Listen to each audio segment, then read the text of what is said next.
everybody! Boom boom! Ayan, kamusta kayo mga ka-59? Welcome back ulit sa aking channel mga mga sir. Saan mang dako ng mundo kayo naroon, saludo po sa inyo.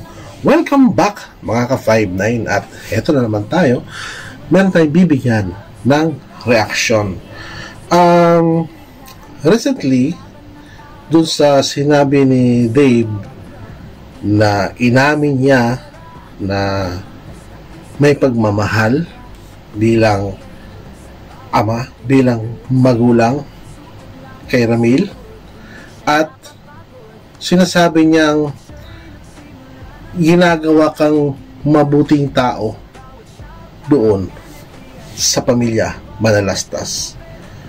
Pero meron siyang but dito mga 59 na ang sinasabi niya ay yung kanyang privacy di umano ay napapasok na o hindi siya hinahayaan na bigyan ng privacy.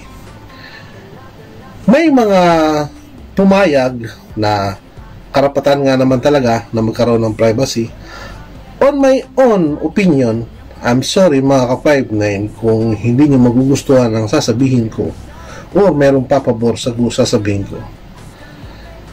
Pag sinabi kasing privacy, meaning wala ka na doon sa kanila, hindi ka nakatira sa mga Manalastas. Ang privacy kasi sinasabi mga ka-59, yung bang wala ka na, hindi ka na nakatira sa kanila, yun, at tapos pinakialaman pa yung iyong pribadong buhay o pribadong pag-aari o kung ano man na privacy ang ibig mong sabihin dito, Dave, doon mali.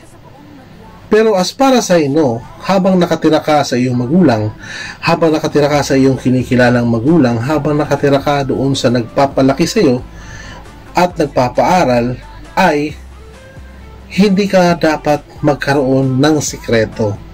Kapag sinabi mo kasing privacy, ibig sabihin yung mga sariling galaw mo ay hindi na pwedeng pakialaman. Yun ay mali. Ayaw mo ba na malalaman yung mga ginagawa mo at maitama? Kagaya na sinabi mo, gusto kang gawing mabuting tao, mapalaki na mabuting tao, nanggaling sa iyo yan. Ayaw mo ba na pakialaman ka kaya ka umalis? Kasi nagkakaroon ka na marahil ng mga pakikipag-usap sa labas na hindi nalalaman ng mga Manalastas. At yun yung sinasabi mong ayaw mo dahil nabibisto ka o nalalaman nila na ikaw ay mayroon ng sariling transaksyon. Uulitin natin mga ka-59, kailan ba dumating si F sa buhay ni Dave, sa buhay ng mga Manalastas? Noong nag-16 siya, di ba? 16 siya, that time sinabi niya rin 16 years old pa lamang siya, gusto na niyang umalis sa bahay ng mga Manalastas. Hindi naman niya kayang, yung sinasabi niya na pinagbabantaan siya na ibabalik, yun ay hindi ako naniniwala doon. O maaaring, sige, panakot lang, pero hindi talaga gagawin sa iyo yun kasi mahal ka ng mga Manalastas. Madako naman tayo dun sa sinasabi mo na hindi nakikita ng mga tao na ikaw ay nasasaktan at ayaw mong ipakita na ikaw nasasaktan. So ibig lamang sabihin dito, Dave, na ramdam mo ang sakit hanggang ngayon. Kumbaga nire-reverse psychology mo lamang yung mga pangyayari para makitang okay ka, which is not okay. Lahat ng pagbabalat kayo, ipakita mo para lang masabi na ikaw ay okay. Makita ka ng mga sponsor mo ngayon, makita ka ng mga wakwak na strong person ka, pero hindi. Ang kulang sa'yo, Dave, ay magpakumbaba. Yun talaga ang number one na nawala sa'yo. Yung maging mababang loob na tao. Hindi ko naman sa pinagkukumpara kayo ni Luis at saka ikaw, pero si Luis kasi aside pa meron siyang magulang, may mga kapatid na naggagabay sa kanya, ay naitatama ng husto at natuturuan kung paano maging mababang kalooban. Hindi katulad sa'yo, meron kang kumupkup sa'yo, pero ano ba ang plano ng kumupkup sa'yo? Ikaw mismo alam mo sa sarili mo ang mga nangyayari noon sa kwarto mo kasama si Ninong F mo. Ikaw mismo, dahil sa pagbibigay laya sa mga kagustuhan mo na sinasabi mong privacy na hindi dapat pakialaman sa'yo, ay nabibigyan o naibibigay ni Ninong F. Ngayon, sana Dave, na ihayag mo na ang iyong damdamin, ay mapagnilay-nilay mo. Hindi ko alam kung kaya mo gawin, mapagnilay-nilay mo kung ano ba talaga yung naging mali mo dito. Ano ba talaga, dahil hindi mo masagot yung sinasabi nilang may kasalanan ba si Ramil na naginawa sa'yo. Ang ginagawa mo ay sinasagot mo ng pabalang. Halatang halata na nagsisinungaling ka, halatang halata na iniiwas mo yung sagot doon sa tanong para hindi ka ma-corner o hindi mahuli yung damdamin mo, which is nangyari nung in-interview ka nitong bayarang vlogger na si BJ,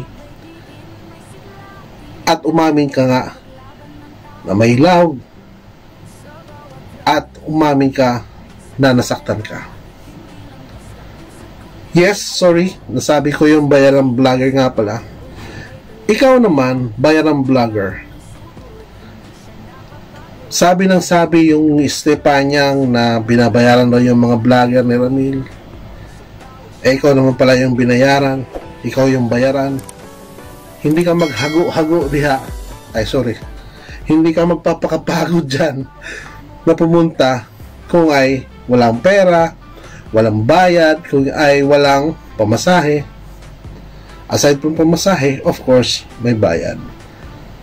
And then, pipilosopuhin mo ang mga nagko-comment sa'yo.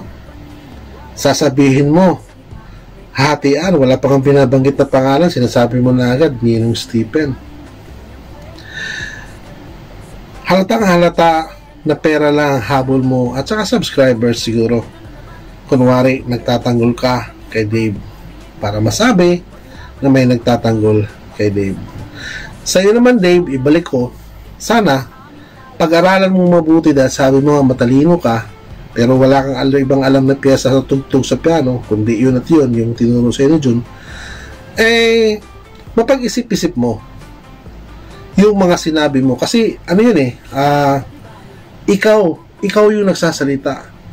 Yan yung mga word noon na napipigilan na ilabas at nailabas mo na ngayon, which is maganda rin ang nangyari dahil naalaman namin na nasaktan ka pala pero ayaw mo lang ipakita sa tao na nasasaktan ka. Ngayon, patunayan mo na nasaktan ka. Ipakita mo ang damdamin mo sa sinasabi mo na nagsisisi ka sa mga ginawa mo. Doon sa tanong kung may pinagsisihan ka, meron Dave. Malaki ang pagsisisi mo. Malaki ang pagsisisi mo, kitang-kita sa mukha mo, kitang-kita sa body language mo na hindi ka masaya kung nasaan ka ngayon. Kagaya nga na sinabi mo, pinipilit mo lang maging masaya para hindi ka magmukhang malungkot, para hindi ka magmukhang apektado. Real talk, Dave. Nagsisisi ka, mahal mo pa ang mga manalastas, at kung may iba, balik mo lamang. Kaya lang, hindi natin alam sa ngayon kung may babalik pa nga ba. Mga ka-59, hanggang dito na muna ang ating Real Talk reaction video. Hanggang sa susunod, mga ma'am, mga sir, saan mang dako ng mundo kayo naroon, saludo po ko sa inyo. Ingat tayo mga ka-59 at huwag kakalimutan na magpasalamat sa araw-araw ng buhay na ibinibigay ng dakilang lumikha. Muli, Ano man ang ating nababasa, ano man ang ating naririnig, ano man ang ating nakikita pag samasamahin natin ito, ito ba ay may katotohanan o gawa-gawa lamang? Maraming salamat po. Ingat po tayo. Boom boom! Salamat po. Sa bawat shoutout, enerhiya ay walang kapara, askalupit. Sa tamay, walang atrasan, lakas ng loob.